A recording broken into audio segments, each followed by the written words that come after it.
आज आपण या व्हिडिओमध्ये इयत्ता 4थीचं जे मराठीचं टेक्स्टबुक आहे त्याच्यामध्ये 14व्या नंबरचा जो पाठ दिला आहे त्याचं नाव आहे मिठाचा शोध. ओके, तर ही एक काल्पनिक गोष्ट आहे ज्याला आपण पाहण्याचा प्रयत्न करणार आहे. तर मी तुमच्या सर्वांसाठी वाचते. फार वर्षापूर्वीची ही गोष्ट आहे. इतक्या पूर्वीची की त्या काळी माणूस जंगलामध्ये गुहेत राहत असे आणि कंदमुळं खाऊन पोट भरत असे. शिकार करून प्राण्यांचं मांस खात असे. त्याला अन्न शिजवून किंवा भाजून खाणं हे माहीत नव्हतं. इतकंच काय, पण तो कंदमुळं खात असे, तीही तशीच अडणी म्हणजे मिठाशिवायच. आज आपण एखादा पदार्थ मिठाशिवाय खाऊ शकणार नाही, पण त्या काळी मीठ म्हणजे काय हे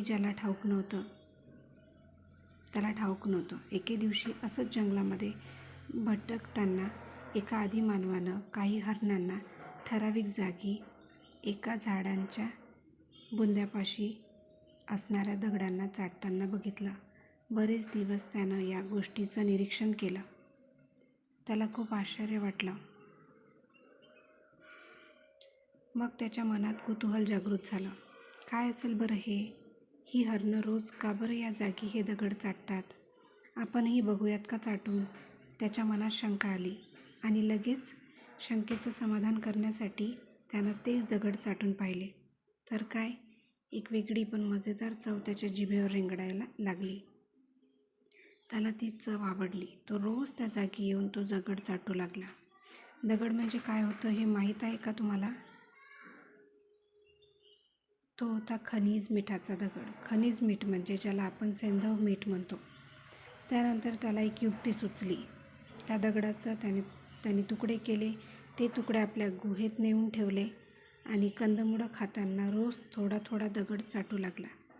त्याला आता जेवणातून मजा येऊ लागली.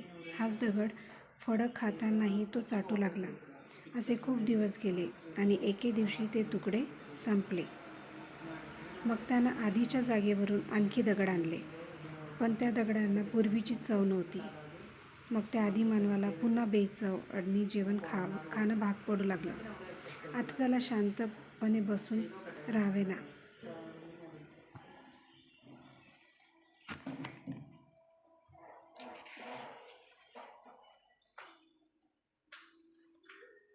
त्या दगडाचा शोध घेण्याचा त्यानं खूप प्रयत्न केला, पण तो दगड काही त्याला मिळाला नाही. आता काय बरं करावं असा विचार करताना चालत तो त्या जंगलाच्या टोकापाशी, म्हणजे जिथे जंगल संपतं अशा जागेवर येऊन ठेपला. त्याला दिसली एक वेगळ्या प्रकारची माती. ती खूप लांबवर पसरलेली होती आणि त्या मातीनंतर पाणीच पाणी खूप लांबवर पसरलं होतं की तिथे जाणं शक्यच नव्हतं. त्याला पुन्हा कुतूहल वाटलं. ते लांबवर पसरलेलं पाणी म्हणजे होता अथांग समुद्र आणि ती वेगळ्या प्रकारची माती म्हणजे वाळूंनी भरलेल्या समुद्राचा किनारा, जो या आदिमानवानं प्रथमच पाहिला होता. तो चालत त्या समुद्राच्या पाण्यात गेला आणि काय आश्चर्य, ते पाणी त्याच्या हातापायांना झोंबू लागलं. का माहीत आहे का? या आदिमानवाच्या हातांना आणि पायांना बरंच खरचटलं होतं. जंगलातले काटेकुटे, दगड यामुळे पायांना बऱ्याच जखमाही झाल्या होत्या. त्यामुळं समुद्राच्या पाण्यामुळं झोंबणं सुरू झालं आणि त्याला आश्चर्य वाटलं, कारण नदीचं पाणी तर त्याला माहीत होतं, पण ते असं कधीच अंगाला झोंबलं नव्हतं. मग पुन्हा त्यानं त्यावर विचार करायला सुरुवात केली. त्यानं थोडं पाणी पिऊनही पाहिलं आणि काय आश्चर्य, ती चव त्याला ओळखीची वाटली. त्याला खूप आनंद झाला. खनिज मिठाचा जो दगड त्यानं चाटला होता तशीच चव या पाण्याची होती. मग त्यानं विचार केला, जेवण म्हणजे कंदमुळं, ती खाताना मधून हे पाणी प्यायलं तर? पण ते काही त्याला जमेना. ती चव त्याला हवी होती. ते पाणी त्याच्या गुहेपर्यंत नेणंही त्याला शक्य नव्हतं. काय बरं करावं? मग पुन्हा त्यानं विचार करायला सुरुवात केली. त्याला एक युक्ती सुचली. त्यानं समुद्र किनाऱ्यावर जरा लांब एक खड्डा खणला. त्यात समुद्राचं पाणी साठवलं. मग उन्हामुळं त्या पाण्याची वाफ झाली आणि त्या पाण्यातले क्षार म्हणजे सध्याचं आपण खातो ते मीठ त्या खड्ड्याच्या तळाशीच राहिलं. मग त्या आदिमानवाला ते सहज आपल्या गुहेत नेता आलं.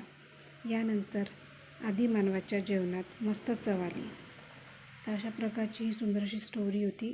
काल्पनिक स्टोरी आहे ज्याचं नाव आहे मिठाचा शोध कसा लागला आणि तुम्हाला वाचून देखील खूप छान वाटणार आहे.